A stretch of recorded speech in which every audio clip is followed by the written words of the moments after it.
Motion carries. Summer school, 2016 summer school report. In the black. Dr. Reed, are you coming after this? So we'll do our summary of our summer 2016 summer school session.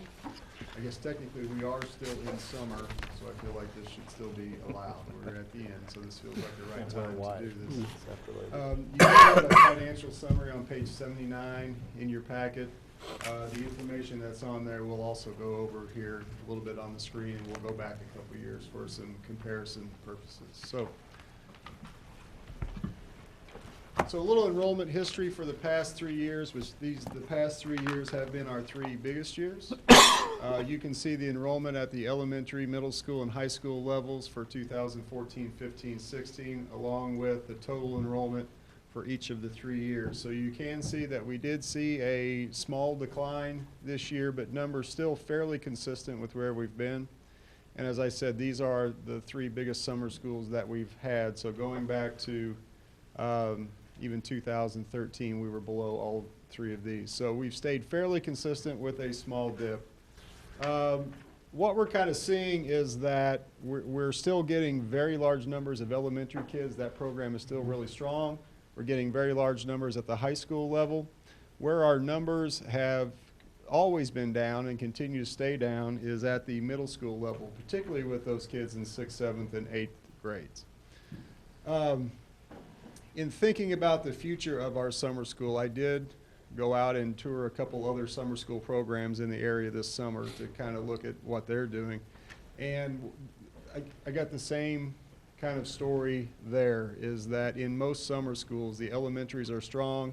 Where they offer high school programs, ours is one of the larger ones, definitely the largest one of the ones I visited. But even at some of the other sites, they said they're struggling to offer classes that interest 6th, 7th, and 8th graders in the summer. And I think a little bit is the age. A little bit is that it doesn't count for high school credit just yet. And to offer classes to attract those kids is a challenge. It doesn't mean we're giving up. We are still trying. But if we could improve those numbers just a little bit, I think it would make our program a little stronger. So we will continue to try and do that. Some of the classes that we've talked about, we served 174 incoming kindergartners this summer, so I'm hoping that helped the transition to school in August. At the high school level, you'll see up there the number is 421. That's counting individual unique students. We did offer almost 600 credit-bearing sessions this summer. Of those sessions at the high school, we had 100 students in driver's ed, which I can't talk about driver's ed without again thanking Fairgrounds Chevrolet and the 3 cars that they provide our program and give our kids. As a dad of now a child who's 14 and I see driving in the future, and a little practice session just in a parking lot, empty parking lot, I now have a great appreciation for driver's ed teachers and all that goes into that program. So thank you to Fairgrounds Chevrolet for providing that. That's a wonderful service. 150 students in personal finance to clear that half credit out of their schedule, and 133 taking some type of PE or health class to get a half credit or even a full credit from the summer school session. So you ended up, what we officially turn into the state, these are our official state numbers as we turn in the number of hours of attendance. You can see this year we had 97,604 hours of attendance at our summer school. Those hours then turn into a very complicated page here of state reimbursement. On the top line is ADA, which is basically a count of, from our attendance hours, how many full-time regular school year students would that equate to? And that's the metric that DESE uses in order to reimburse our summer school. So those 96,000 hours, our ADA for 2016 is 93.4907. So about 93 full year students would be the equivalent number of hours that matches up to. We receive state reimbursement, a varying amount each year for each ADA. This year, the amount that we're estimating is $3,682, which if you multiply those together, then we end up with state reimbursement of a little over $344,000 for our summer school. I